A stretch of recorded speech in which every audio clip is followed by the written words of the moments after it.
Good afternoon. This is not my attempt to put more people on stage than are in the audience, but we might well succeed by the time this is over. I am going to, I've got a few remarks on what the President has been working on the BP oil spill, but I wanted to, we've got several people here at the briefing to give you an update on where we are. Our Homeland Security Secretary will give us an update on the overall situation. Rear Admiral Brice OHare will give us some details on the response on the ground and the water to the spill. Deputy Secretary of the Interior David Hayes will give us an update on the joint investigation and on the pressure on industry to clean up this spill. Secretary Salazar is at the BP Command Center currently in Houston. EPA Administrator Lisa Jackson will give us an update on air monitoring and preparations for the spill reaching the shore. We also have Assistant to the President for Energy and Climate, Carol Browner, here also to answer some questions if need be. So let me start with a few words of the President's involvement. The President's been actively following the BP oil spill in the Gulf of Mexico, receiving multiple updates and consulting on the response since the incident occurred. The President started his daily intelligence briefing in the Oval Office this morning with an update. And last night on board Air Force One, on the way back to Washington, the President was briefed on the new information regarding the additional breach. The President urged, out of an abundance of caution and mindful of the new information, that we must position resources to continue to aggressively confront this incident. Following that, Rear Admiral Landry announced that while BP is ultimately responsible, the administration will continue to be aggressive in our response, and we will use all available resources, possibly including those at the Department of Defense, to see if there are technologies that might be used that surpass the capabilities of the commercial and private sector. Again, in accordance with the 1990 Oil Pollution Act, passed after the Exxon Valdez, BP, as the responsible party, is required to fund the cost of the response and cleanup operations, and they are doing so. The President has also asked that Homeland Security Secretary Napolitano, Interior Secretary Salazar, and EPA Administrator Jackson go to the Gulf Coast to ensure that BP and the entire government is doing everything possible to respond to this incident. In addition, the President has directed responding agencies to devote every resource to not only respond to this incident, but to determine its cause. Earlier this week, Secretary Napolitano and Secretary Salazar laid out the next steps for that investigation. We have a lot of folks up here. We've got a couple of slides that we will put up. This is the satellite picture as of 6 a.m. this morning. You see where the BP Deepwater Horizon was and the area that we're monitoring. So with that, let me turn this over to Secretary Napolitano. Well, thank you. I'd like today to update you with the latest information about the BP oil spill, the steps BP is taking to minimize the environmental and other risks of this incident. Last night, BP alerted us to additional oil leaking from their deep underwater well. They are working with our support to estimate the size of this breach. As has just been mentioned, the President has urged, out of an abundance of caution and mindful of new and evolving information, that we must position resources to continue to confront this spill. That being said, we have been anticipating and planning, and today I will be designating that this is a spill of national significance. What that means is that we can now draw down assets from across the country, other coastal areas, by way of example, that we will have a centralized communications because the spill is now crossing different regions. In addition to the command center that we have operational in Robert, Louisiana, we are opening a second command center in Mobile, Alabama, for the BP spill. As was mentioned as well, as part of our oversight of the response, I will be going to the Gulf Coast tomorrow along with Secretary Salazar and EPA Administrator Jackson to inspect ongoing operations. We remain focused on continued oversight. We'll be taking a very close look at efforts underway, particularly to minimize the environmental risks in the area affected by the leaking oil. We'll be meeting with other federal, state, and local officials deployed to the area and helping in the response effort. And we will be meeting again with BP officials to discuss cleanup planning and operations. As the President and the law have made clear, BP is the responsible party, is required to fund the costs of the response and cleanup operations. But our visit to Louisiana and the affected areas tomorrow will also help inform our investigation into the causes of this explosion, which left 11 workers missing, 3 critically injured, in addition to the ongoing oil spill. Meanwhile, a coordinated group of federal partners, including the Departments of Homeland Security, Defense, Interior, and the EPA, continues to work and oversee BP's deployment of a combination of tactics above water, below water, dozens of miles offshore, as well as closer to coastal areas.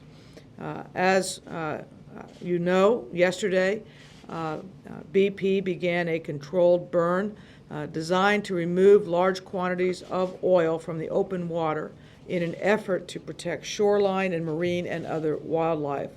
The trapped oil was consumed in about 28 minutes.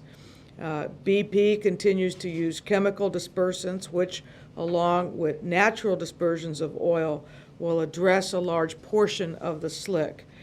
Nearly 100,000 gallons of dispersant have been used to date.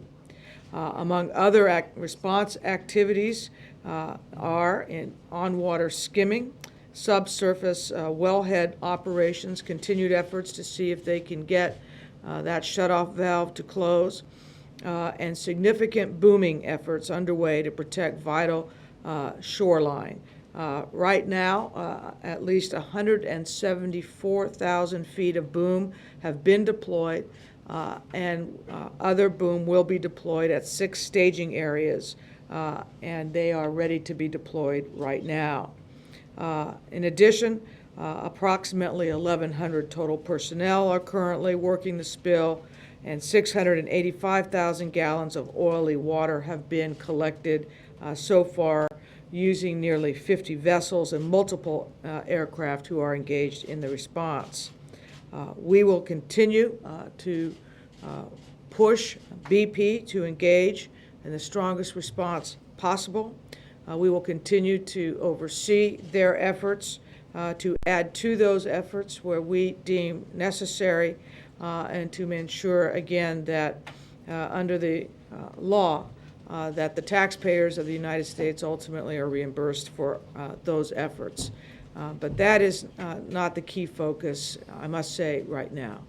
Our key focus is making sure that people know what is going on, and they understand what relief efforts are underway, what the extent of the response is, what we know, what we don't know about this incident, and how we intend to move forward.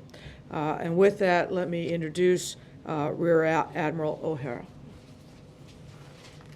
Thank you, Secretary. Good afternoon. I was asked to give you an update on the activities today, but I think the Secretary has covered that very well. Let me help put into perspective some of the interactions that occur. The Coast Guard is the federal on-scene coordinator, so we have the leadership role for spills that occur in the coastal zone, for this spill in particular.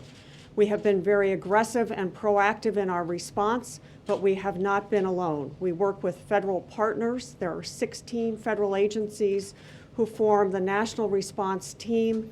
We also work very closely with state and local authorities and with non-governmental organizations as we move forward with the response. There are roles that volunteers can take, and the NGOs are critical in helping us properly channel that drive and energy. And finally, the responsible party, British Petroleum. BP has taken a number of steps, as has been mentioned, the controlled burns, the skimming, the booming, the activities to try and secure it at the subfloor surface. We are working very closely with them, but as responsible parties, the role of the Coast Guard and the Unified Command partners to ensure that they move forward with activities that are safe, that are appropriate, and that will do the job to secure and remove this oil. Our focus in particular today is looking very carefully at the preventive booming that's occurring using the best science that's available to us, working in conjunction with NOAA's scientific support experts as well as EPA to ensure that the responsible party is taking advantage of all the pre-planning that has been done to protect fragile areas. Because at this point, the trajectory has this spill, the leading edge of the oil, reaching landfall in the Mississippi Delta region sometime later tomorrow. We are working very carefully at sea as well so that we continue the skimming operations. The controlled burn yesterday was very successful. The sea and wind conditions today do not allow us to continue to have a controlled burn today. As soon as there is an appropriate window, we will continue the controlled burn activity because it was very effective yesterday. And with that, I'll take a break and answer questions when time. Thank you. I am David Hayes, the Deputy Secretary of the Department of the Interior. I'm here today for Secretary Ken Salazar, who is in Houston at the BP Command Center reviewing the operations, asking the tough questions. He's getting an update on the company's progress in closing the leaks from their well and to ensure that they clean up the spill as quickly as possible. As has been mentioned, BP, as the responsible party, is still at work dealing with this issue. And in particular, they're still trying to activate the blowout preventer stack to shut the well. They have yet to be successful. We are moving with them on relief efforts. We have approved the drilling of a second of a relief well that could begin drilling within a matter of days, and we're reviewing an application for a second relief well should that be needed. As the President has directed, we are using every resource available to work on this response effort. We're also taking immediate steps to get to the bottom of how this happened to ensure that industry is following safety and drilling regulations that are in place.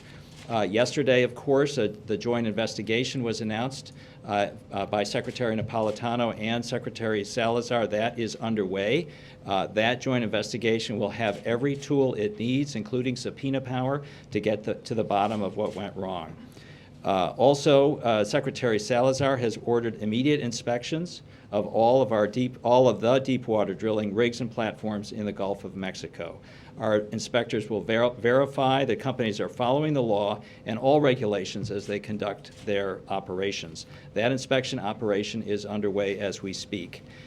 Finally, Secretary Salazar is convening a meeting of industry leaders and experts later today to talk about additional immediate steps to be taken to reduce the potential for a catastrophic blowout like the one that occurred on the Deepwater Horizon.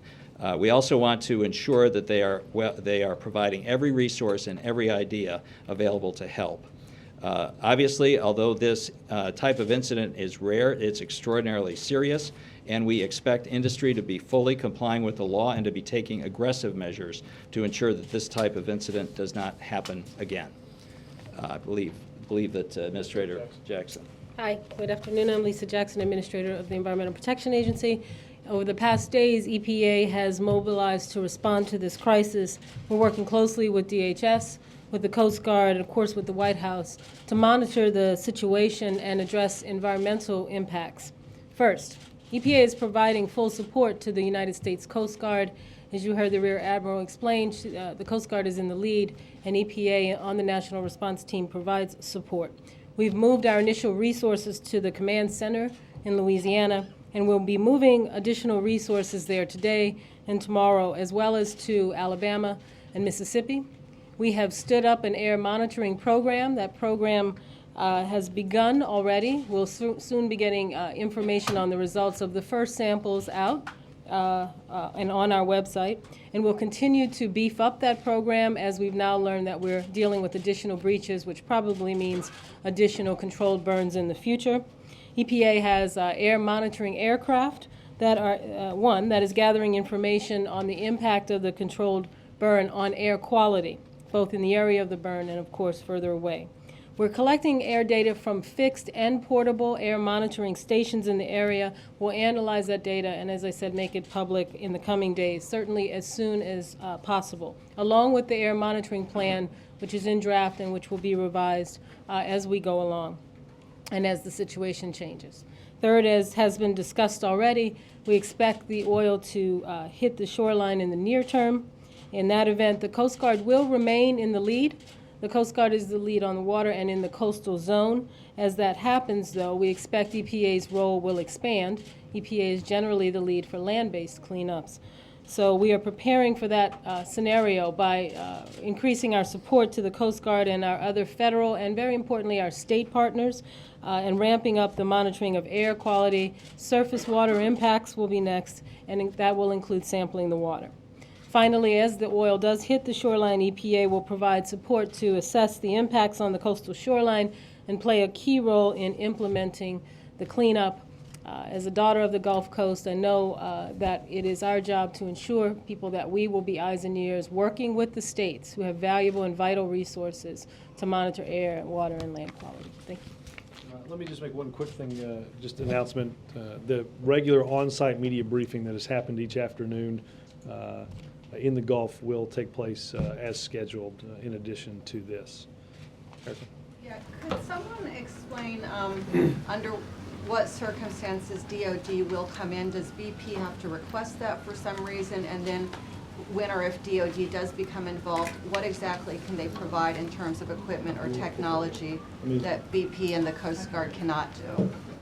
Yeah, it's not really a BP request. What we have done is reached out to the Department of Defense to see, in light of the depth of the water, the complexity of the spill and like, whether they have any either expertise or actual assets in addition to all the other things that are being employed that would be usable either A, to plug the leak, stop the leak, speed up the repair of the leak, or assist in making sure that a minimal amount of water, or of oil, reaches the shoreline.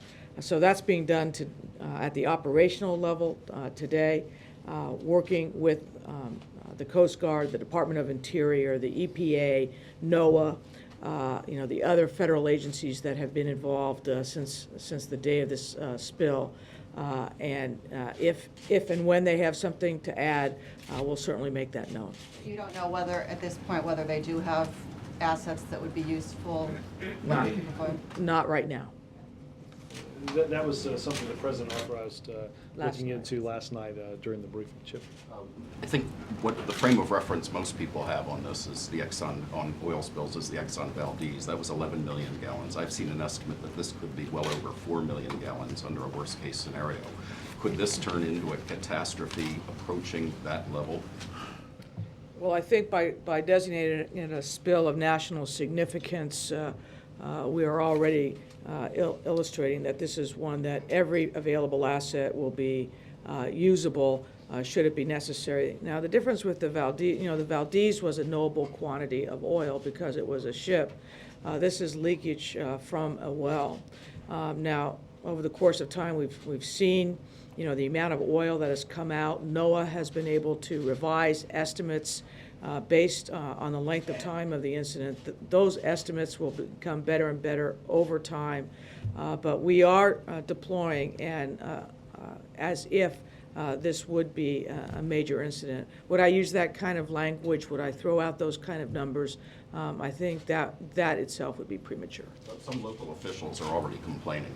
It's been 9 days, and they're frustrated with the pace of the federal response. How do you respond to them? Well, BP is the responding party. We are overseeing them. We're working very closely with all of the state and local partners. And again, I think the key thing is that there has been the inability of BP to through whatever methodologies they're using to get this shut. Just lay this on BP. I Well, mean, the it's- federal government certainly has a response to respond to a No, no, catastrophe absolutely, like but this. No, we understand that, But but let's understand, Chip, I think one of the things the Secretary was talking about, as per your example earlier on the Exxon Valdez, in 1990, the law was passed that didn't allow an oil company to do what had been done and hand the bill to you and me. It's now the responsibility of the oil company, in this case, BP British Petroleum. Understanding that, let's understand over the course of the past many days, the situation has changed several times. The well was initially recapped.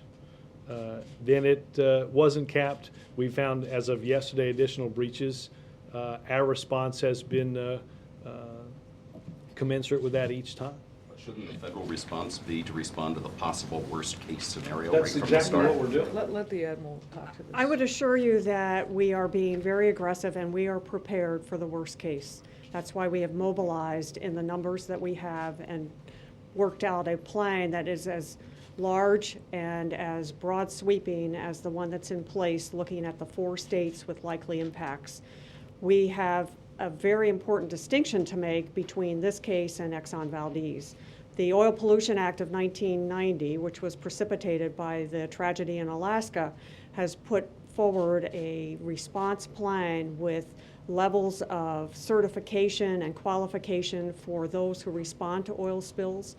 And we have professionals who are on call. The companies that deal in cargoes that would be pollutants have to have plans in place. They have to have commitments with recovery operators. That's exactly what has happened. We have those professionals that are at the scene, hired through the plan that BP was required to maintain. They are at much higher levels of preparedness. We have great advances in technologies. The controlled burn, for instance, came much earlier in this spill than it was ever enabled in the Exxon Valdez case, and so we are putting tools to target much earlier and have assurance that this is not an Exxon Valdez type of case. Jake. Madam Secretary, what do the people who live in the affected region, especially the Louisiana Delta, where this is about to hit the coast the next day, what do they need to know? Well, first of all, that the parish presidents and others have been working with us, and we've been working with them very closely. We understand the concern about fisheries area, the concern about other commercial activities that happen there, sensitive environmental areas are involved. They need to know that there has already been a significant amount of booming to protect those areas from oil sheen that may not have evaporated or been skimmed. They need to know that those efforts will be ongoing and continuing.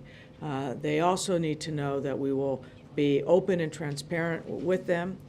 They need to know that there is already a BP system set up for them to file claims for their own individual damages. We will oversee that as well. And they need to know that we will be staying on top of this as long as this incident is ongoing. Admiral, if I could just do a quick follow-up, and that is, apparently BP was estimating spillage was 1,000 barrels a day, and you guys think it's 5 times that. Why do you think BP was so off in their estimate? I'm going to turn to my partner from NOAA and let her, Dr. Lubchenco, speak to some of the science, but I would tell you that we are at very deep depths. It's very hard to assess accurately given where this is located. There are signs. We can see the fluid that's emanating from the places in the riser pipe that have been perforated. We know what that is in terms of temperature and what the volume may be that's coming out. So it's an estimate, a best estimate that was worked in consultation with British Petroleum, but also with the scientific support coordinator. But then as we move through time and we see the product on the surface, there's additional information that can be determined from the appearance. And I'll turn it to you to pick up there, Dr. Lubchenco. I'm Dr. Lubchenko, Jane Lubchenko, Administrator of NOAA, National Oceanic and Atmospheric Administration. What the Admiral says is absolutely correct. It's very difficult under these circumstances to have any precise estimate. There is no one magic number. The initial calculations, there was agreement among BP and NOAA scientists that the likely approximate rate of flow was around 1,000 barrels a day. It quickly became obvious, however, that there was more oil accumulating at the surface than would be possible at that flow rate. We have since redone those calculations, taking into account aerial observations using satellite and aircraft. So how much total area at the surface is being covered, what is the type of oil, what is the distribution of it. It doesn't cover 100% of the surface. It's often in cornrows and streams. So what is the percent area coverage? And then you subtract from that the burning that has been done with the platform and the oil on the surface with the controlled burn, for example, the application of dispersants, skimming operations, and in situ. And you can come up with a number that is then averaged over the total number of days. And so the revised upward estimate of 5,000 barrels per day that was announced last night is a reflection of those calculations. It's quite likely we will continue to pay close attention to what is on the surface and to do these numbers, and there may be estimates, revised estimates down the road. But this is simply observing where the oil is coming out is insufficient to really calculate any flow rate with any degree of accuracy. It was mentioned that a relief well permit was granted that could happen within the next coming days, but the company representative himself said it could take up to 90 days for that relief well to be effective. So how long are we talking about before this can get under control? Well, there are several potential ways to get this under control. First of all, the relief valve is the final and most assured final step. That would be to essentially drill down the 19,000 feet to where the formation is and to block off the well that is now open. So the well, this particular well took 90 days to drill. The one that the accident occurred on. So we're just estimating that it could take up to another 90 days to put the relief well in. In the meantime, we're working with BP on two other major approaches. One is to deal with this blowout preventer stack and to use every capability to try to get the rams to close. That work continues. The other approach that's being used is a coffer dam is being constructed that would be lowered down to just above the leak. It would essentially collect the oil and then pump it up to the top so that you wouldn't have it dispersed and a much more efficient collection system. So the best case scenario is how long until you get this oil under control? Well, best case scenario is that the blowout preventer efforts, interventions which are still underway, work. And worst case scenario is we could see 5,000 barrels a day for the next 90 days? It could be 90 days before the relief valve is put in. Robert, can you tell us what impact this incident is having on the President's view of offshore oil drilling, the proposal he put out some weeks ago to expand some offshore oil drilling? Carol and David, who both have. I think our focus, frankly, is on this particular matter. That we are dead set at looking at what happened here and dealing with it and trying to learn the lessons of it. I'll leave it for Carol. The announcement that was made with Secretary Salazar about a new 5-year drilling plan is the beginning of a process. And I think it's really important for everyone to understand, and we said it at the time, and we want to say it again here today, that there will be ample opportunity for public input. There will be ample opportunity for congressional and governor input. That is the beginning of a process, not the end of a process. Obviously, what's occurring now will also be taken into consideration as the administration looks to how to advance that plan and what makes sense and what might need to be adjusted. Might it be expected to have an adverse impact on expanding offshore oil drilling? Well, as David said, right now, we need to stay focused on the incident. We need to learn from the incident. We need to take that information, and as the process for the 5-year OCS plan, public hearings, et cetera, unfolds, that all needs to be folded in. That plan doesn't automatically open up an area to drilling. It starts a process, and an area may or may not become open to drilling. I think that last point, and I would just emphasize that, emphasize Carol's last point, but also to say that the President renewed his concern about the incident this morning in ensuring that how that impacts any future decision that's made, again, based on a plan that designates the possible areas to be opened. Susan? If I could just follow up, does it give anyone pause in light of what has happened here about the wisdom or the efficacy of opening up offshore drilling? Well, Susan, I think it's important to understand we're the area that you're looking at broadly right there is where we get about 1/3 of our domestic oil right now. So there are hundreds of oil and gas wells in this area. I think it's important to understand both what David and Carol said about what the President designated, and you heard the President say it that day. We have looked at, based on the fact that the ban on drilling in the Outer Continental Shelf had expired, we looked at additional areas that could be open possibly to further drilling. But as Carol said, that starts a process. The President's announcement was not the end, rather the beginning of a longer process that will eventually evaluate from the Department of Interior and the Minerals Management Service the efficacy of each of those, each petition to do so. So the President is still confident that it's safe to expand Well, I would say offshore this, drilling? so we don't know what caused what's happening today. So I don't want to say that short of knowing, today we don't know what caused this.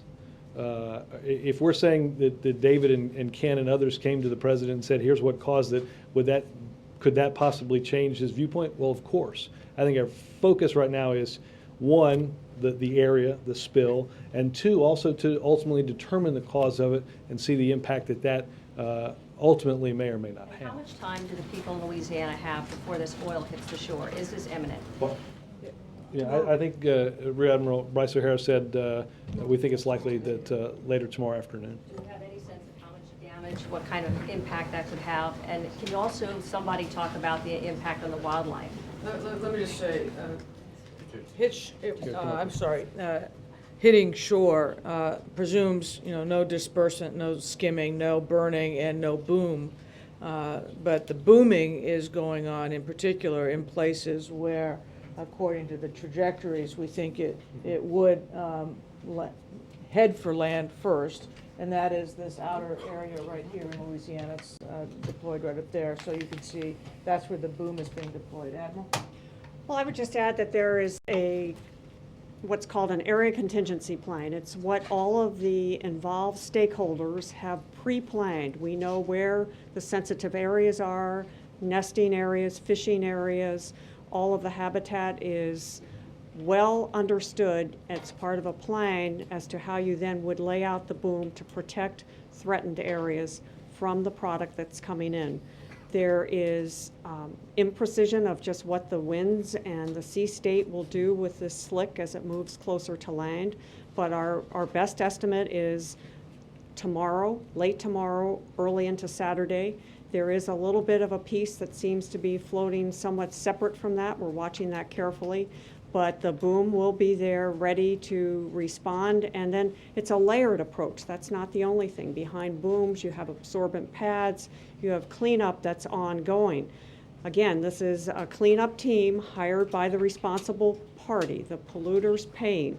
But the Coast Guard, the federal government family will be there in our roles to oversee that response and make sure that it's safe, that it's efficient and effective in the right places that have already been delineated with the longstanding plan for the region.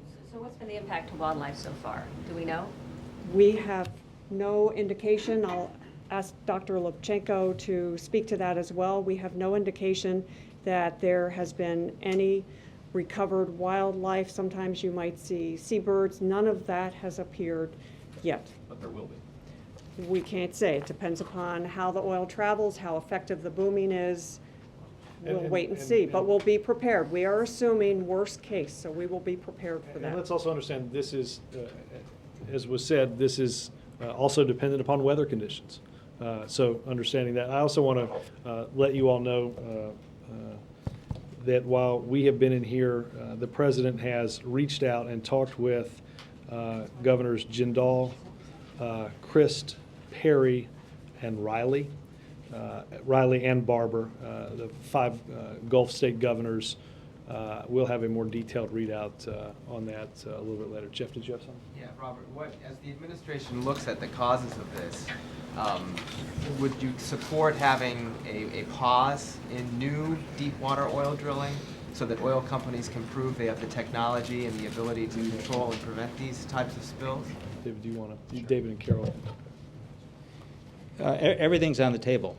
We are looking at. That's why we're collecting the best minds this afternoon to look at see what the issue was.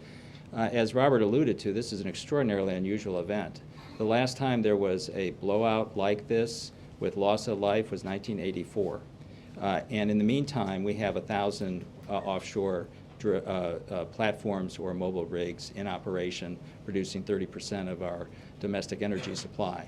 But we are determined to get to the bottom of it and to enhance the safety issues. That's why the Secretary Salazar today is announcing the additional inspections, and we are looking at additional short-term steps that we can take, and I expect you'll hear more about that in the coming days. Might those short-term steps include a pause?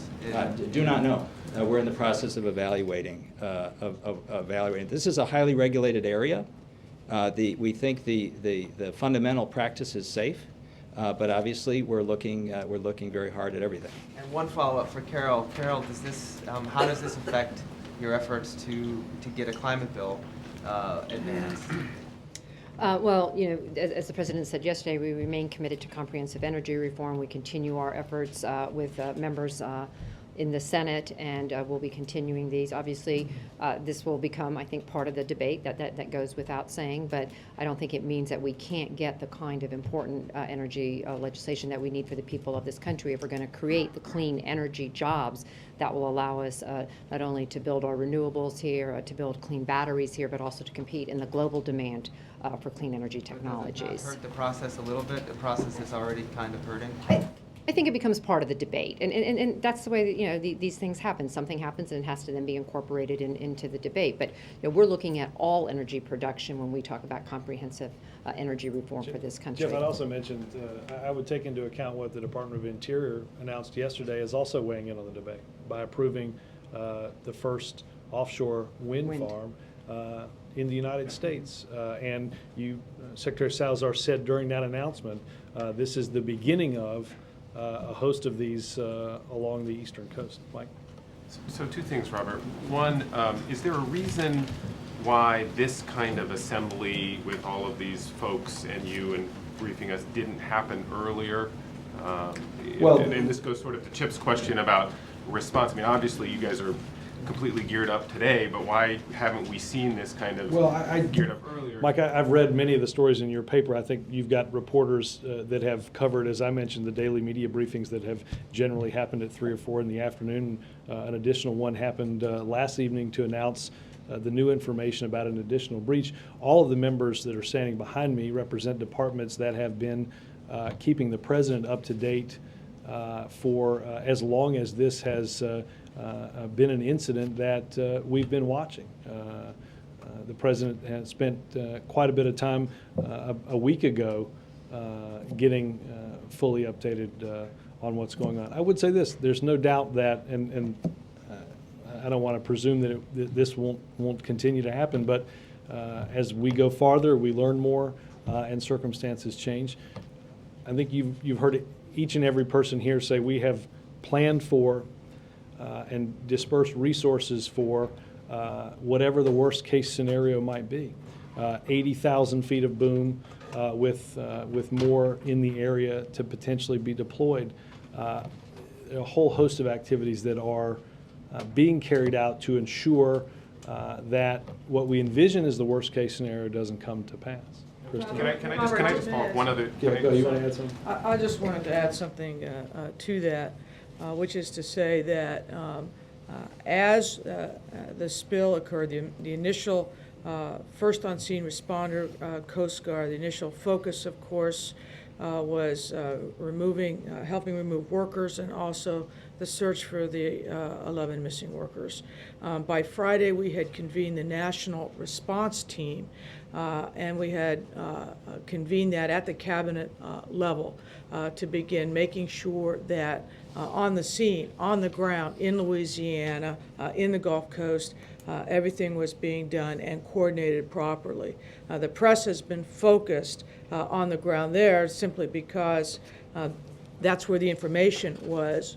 The reason for this today is because now as information is becoming more and more available, we have declared this an incident of national significance, and we wanted to make sure that you, and in particular the residents of the Gulf Coast, knew the extent not only of our involvement, but of the President's involvement. Can I just ask one other thing? I went back and read this morning the President's speech that he gave at the end of March on the offshore oil drilling, and to be fair, he didn't talk about, it wasn't a speech about the beginning of a process. He talked about that there will be critics on the left and critics on the right, but that he was convinced that opening these areas to more oil drilling and more oil exploration was the right thing to do. Right. So I guess the question is. But can I just understand, Mike, that there's a legal process in what he announced that has to be done? I mean, the president might not have enumerated the length of the legal process, but that's why the Department of Interior and the Minerals Management Service has a permitting process for each well and for each petition for that well. So understand that, Mike, as I've said, as the president has said, as I think probably everyone in the States, there's no one thing that can be done to reduce our dependence on foreign oil from an environmental, from a national security, or from an economic standpoint. If there was one thing, rest assured somebody would have done it, likely in a previous administration. That's why we've taken steps to increase clean energy jobs, wind and solar investment, wind farms, and the president does believe we have to increase domestic production. But again, understanding, Mike, that the process that the president announced was the beginning of that process because there are a host of legal things that have to happen. I made mention of the wind farm off the coast of Massachusetts. I think the paper said today that this is basically a 9-year decision. So understand that all of these do take some time. Christy? Secretary Napolitano, could you take some immigration questions before you go? I'll ask. Well, let's do these, and then we'll see what we have left.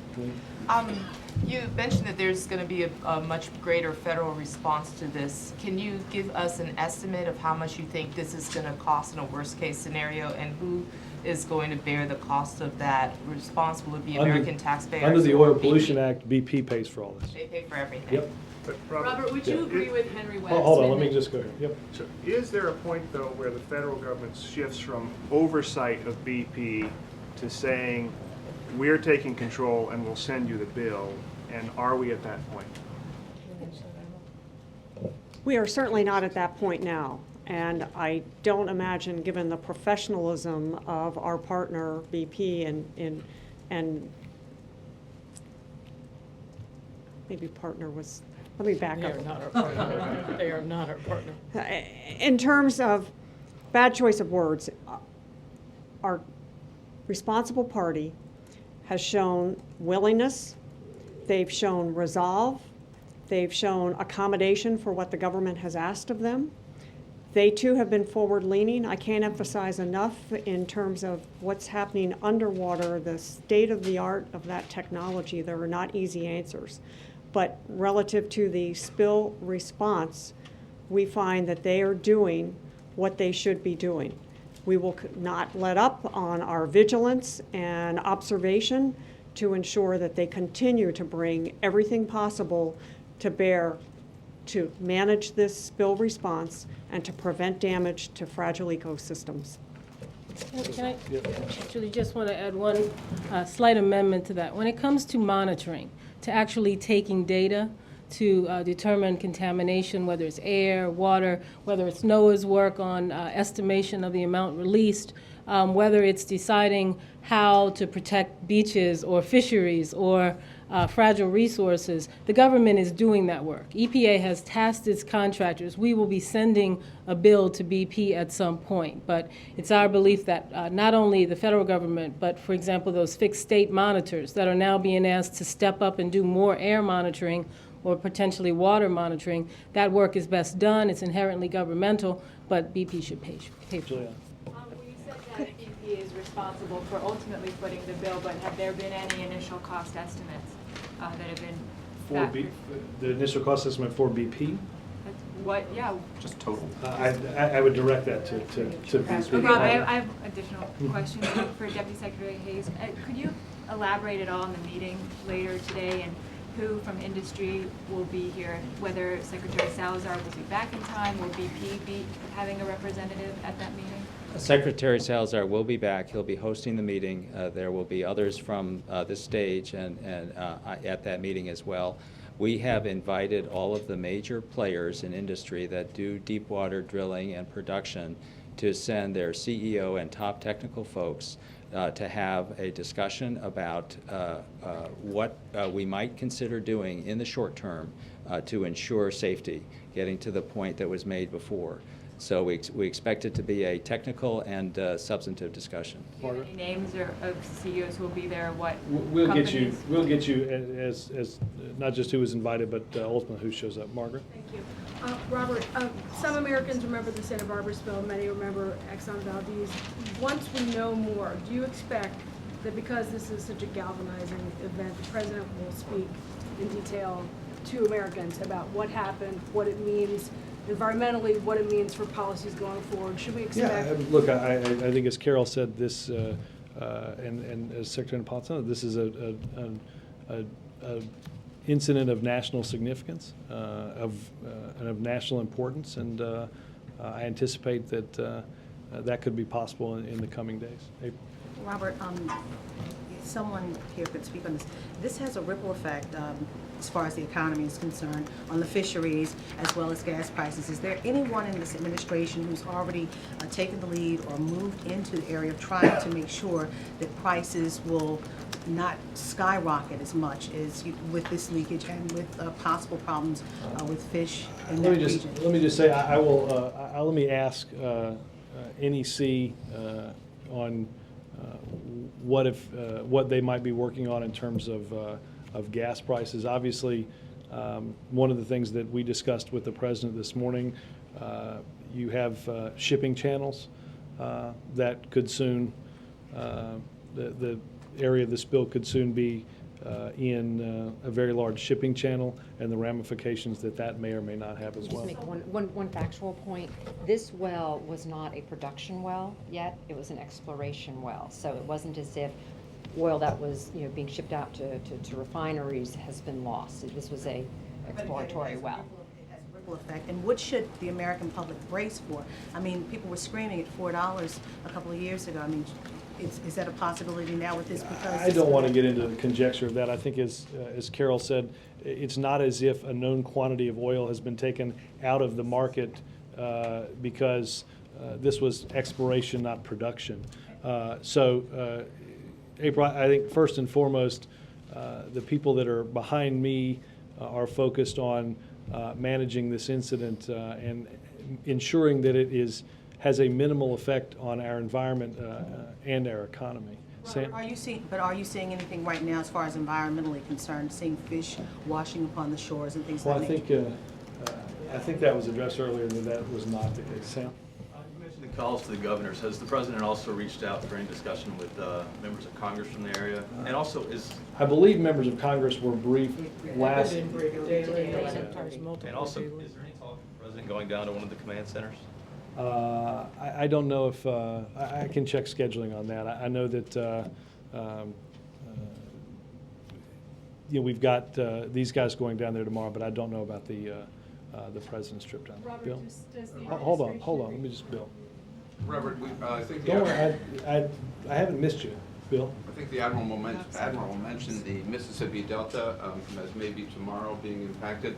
What other, my question to her is, what other land areas might be at risk, and for example, the Florida beaches, and when would you expect other areas to be impacted onshore? Certainly, we are prepared for this bill to move throughout the Gulf, dependent upon the wind and sea conditions. And we monitor that through our partners at NOAA, and their scientific support coordinators help us anticipate, and we generally have enough of a projection so that we can take the necessary steps.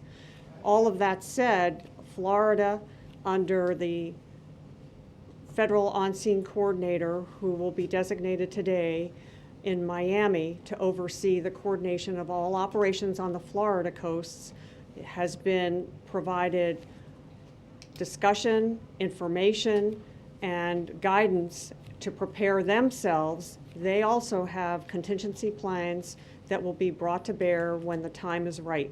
So the worst case would be Florida, Mississippi, Louisiana, Texas? Well, look, I think given where the oil is and the calls that the president made, we're taking the precaution that based on sea and wind conditions, this could go, you know, again, it could. What these guys are prepared to do is act on the worst case scenario.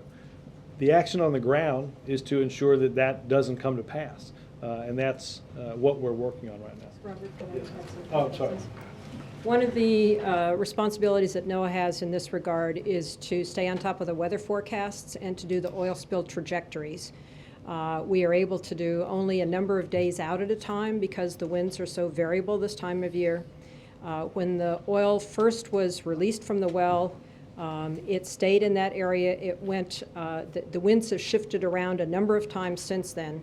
And what we are doing in addition as a federal family to preparing for the worst possible case, we are also providing relatively accurate forecasts for a number of days out with respect to not only the weather, but the likely trajectory of the oil spill. We're providing that to the federal coordinators in the region and to the states so that there is ample warning to prepare and understand where to place buoys and booms. Your trajectory shows the oil heading where? Here. It is currently headed, yes.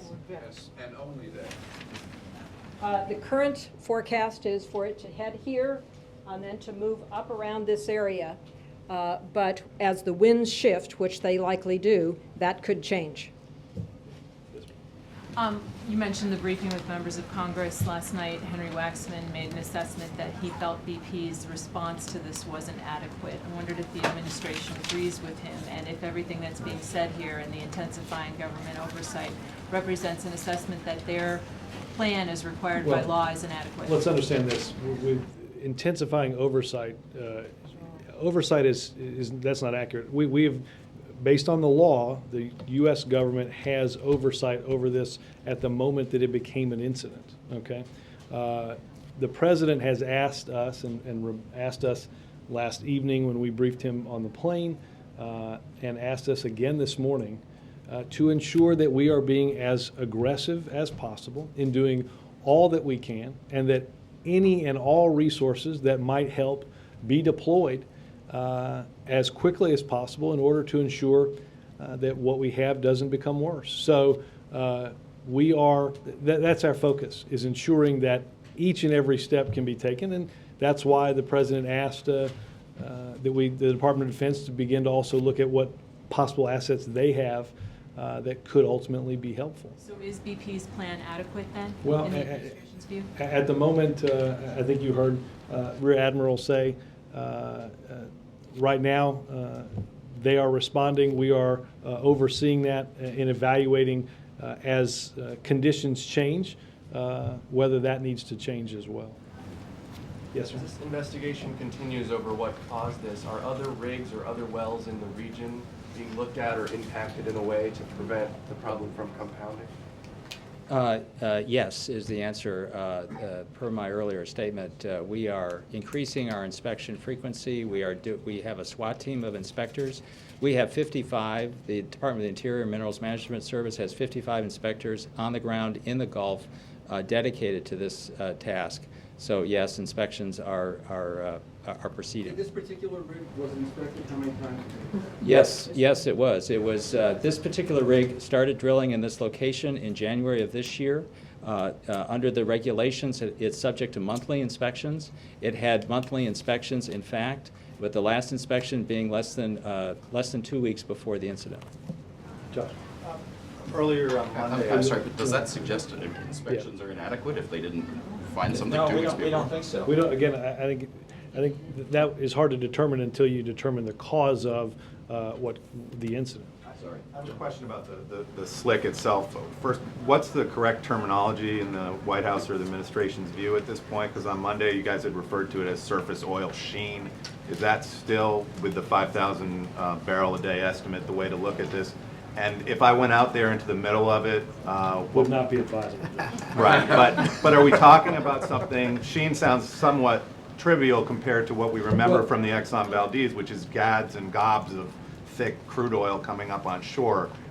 Is that what we see as a potential here? Are we talking about a thin slick of oil that might come onto the shore? It is all of that. In parts, it is thick enough to be able to skim and to move into a boom for burning. In parts, as the oil, as time has gone on, some of it has formed into balls, and a large part of it is sheen. And then there are different types of sheen depending on thickness. If you want the technical definitions, I think we can arrange to get that information to you. But it's all of those different types. I think it's useful to note that the oil that's being released is a light to medium crude, so it's a different type of oil than that released in the Exxon Valdez spill. When it first emerges, it's in a much more liquid form. As it is exposed to weathering for a number of days, it takes on a different texture. Much of the oil is volatilized, and so the oil that we anticipate coming ashore, for example, is more likely to be in the form of mats or strings or tar balls. So it does change through time, and the oil that has dispersants applied to it becomes emulsified and is pulled away from the surface and down subsurface. So you would see different things, different places. It's not a uniform slick. Last one here. Yep. Secretary Napolitano, you come, of course, from Arizona, a landlocked state. I'm curious, I'm sure you've never dealt with anything like this before in your tenure as governor of Arizona. Has this been a steep learning curve for you as Homeland Security Secretary? In terms of the terminology and the technology, yes. In terms of managing an incident that involves multiple federal agencies and the intersect with state and locals, we've already been through several of those in my tenure as Homeland Security Secretary. Thanks, guys. Thank you, everyone. Are you finished? Yeah, we're finished because the president's going to speak shortly, and we'll make sure you're ready for that. Any chance he'll speak on this? What's that? Do you think he'll address this issue? I think I want to let immigration questions. I'm happy to come up there and answer them. Again, I would point you also to what the president said last night.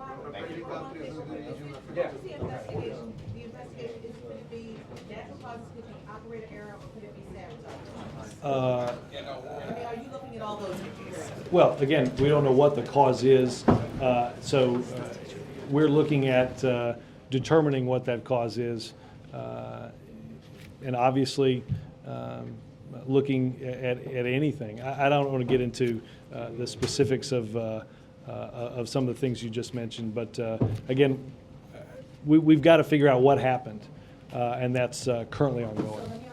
When you say we're looking at anything to is sabotage a possibility in there? April, let's not. Let's. No, I asked you that. You said all three. I want to be clear on this.